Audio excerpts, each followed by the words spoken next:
Swastiastu. Perkenalkan, saya Nikade Yunita Dewi dari kelas 11 MIPA 5 nomor absen 23. Di sini saya akan mempresentasikan tentang faktor-faktor yang mempengaruhi pergeseran kesetimbangan kimia. Nah, seperti yang kita ketahui, kesetimbangan kimia merupakan keadaan saat kedua reaktan dan produk hadir dalam konsentrasi yang tidak memiliki kecenderungan lebih lanjut untuk berubah seiring berjalannya waktu. Biasanya, keadaan ini terjadi ketika reaksi depan berlangsung pada laju reaksi yang sama dengan reaksi balik. Hubungan antara reaksi yang timbul pada sistem kesetimbangan kimia dan pengaruh atau aksi yang diberikan dari luar dapat diterangkan berdasarkan asas Le Chatelier yang menyatakan apabila dalam suatu sistem kesetimbangan yang sedang berlangsung dilakukan aksi, timbul reaksi dari sistem sehingga pengaruh aksi tersebut dapat diperkecil. Faktor yang mempengaruhi pergeseran kesetimbangan kimia yaitu ada 4 faktor. Yang pertama yaitu perubahan konsentrasi, yang kedua suhu, yang ketiga tekanan, dan yang keempat volume. Nah, pada kesempatan kali ini saya akan menjelaskan yang pertama tentang perubahan konsentrasi. Perubahan konsentrasi dapat dilakukan dengan menambah atau mengurangi konsentrasi reaksi. Jadi pada perubahan konsentrasi ini dapat saya simpulkan yaitu yang pertama, jika konsentrasi ditambah, maka yang akan terjadi pada kesetimbangan akan bergeser ke arah zat hasil. Begitu pula sebaliknya, jika konsentrasi zat reaksi dikurangi, maka kesetimbangan bergeser ke arah zat reaksi.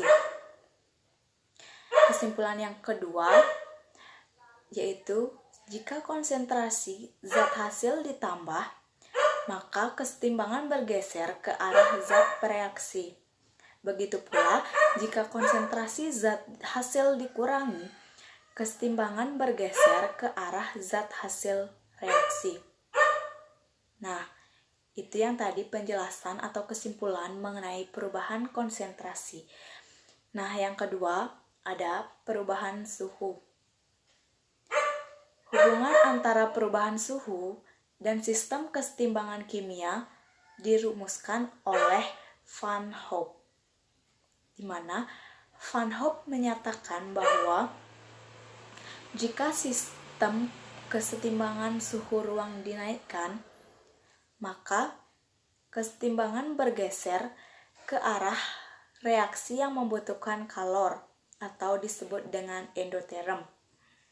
Nah, begitu pula sebaliknya, jika dalam sistem kesetimbangan suhu ruang diturunkan, maka yang akan terjadi adalah kesetimbangan bergeser ke arah reaksi yang mengeluarkan kalor atau eksoterm.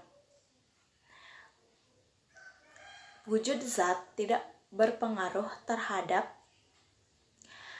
perubahan suhu, sehingga dari perubahan suhu ini dapat disimpulkan yang pertama, jika suhu sistem dinaikkan, kesetimbangan bergeser ke reaksi endoterm atau yang menyerap panas.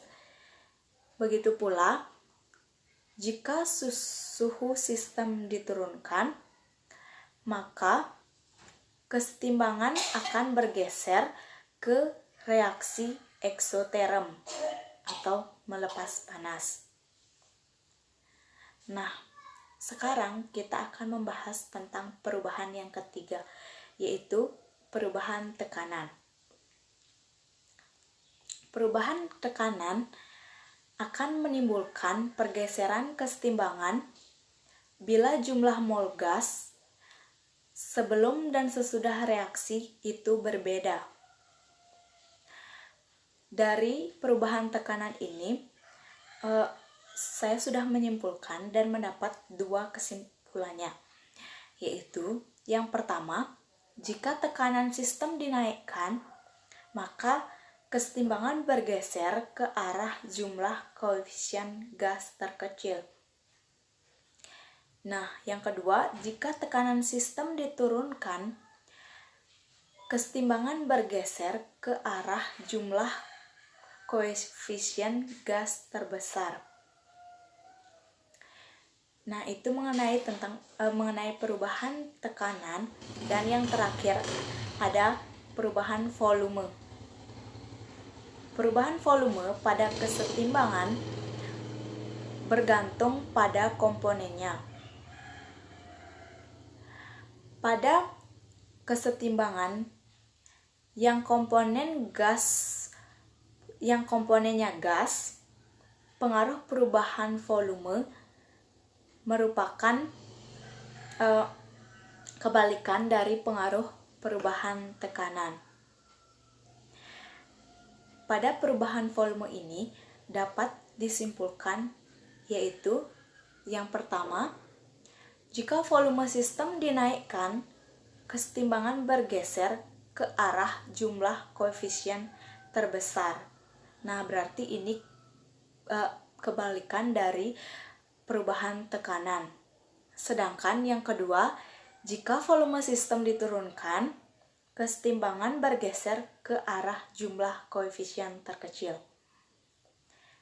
Nah, itu sedikit penjelasan dari saya mengenai faktor-faktor yang mempengaruhi pergeseran kesetimbangan.